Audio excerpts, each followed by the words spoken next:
रामकृष्ण हरी मंडळी, आज माझ्यासाठी खूप खास दिवस होता, कारण माझा आज वाढदिवस होता.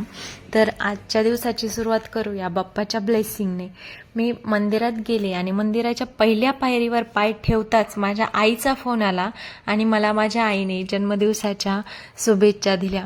आणि मला एवढं ब्लेसिंग वाटलं, मंदिरात गेल्या गेल्या पहिल्याच पायरीवर मी पाय ठेवावा आणि माझ्या आईचा मला फोन यावा, याच्यापेक्षा भाग्याची गोष्ट माझ्यासाठी दुसरी काहीच नाही. मी बाप्पाकडे दुसरं काहीच मागितलं नाही. थँक्यू, फक्त बाप्पाला थँक्यू म्हटलं. आणि तिथून मी गेली माझ्या ऑफिसमध्ये. थोडंसं काम होतं, मी गेले आणि गेल्यानंतर थोडंसं तिथे आवरून ठेवलं.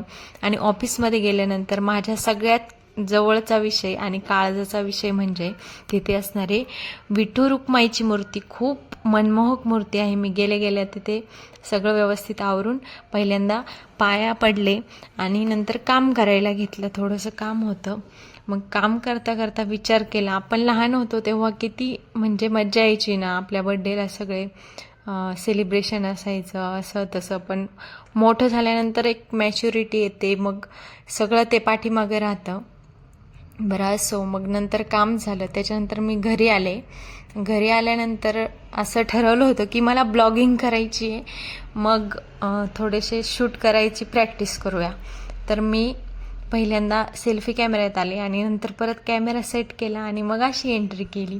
तर ती तुम्हाला कशी वाटली तेही तुम्ही सांगायचं आहे. नंतर ह्यांनी केक आणला रात्रीचा, मग आम्ही बड्डे सेलिब्रेट केला. आणि पाऊस राहिलेला होता, त्यालाही मी इतकी घाबरले, माझ्या अंगावर थोडंसं पडलं. आणि मग नंतर आम्ही हॉटेलमध्ये गेलो जेवायला. आणि जेवण झाल्यानंतर आमच्या या बाळराजांचं खेळायचं काम चालू होतं.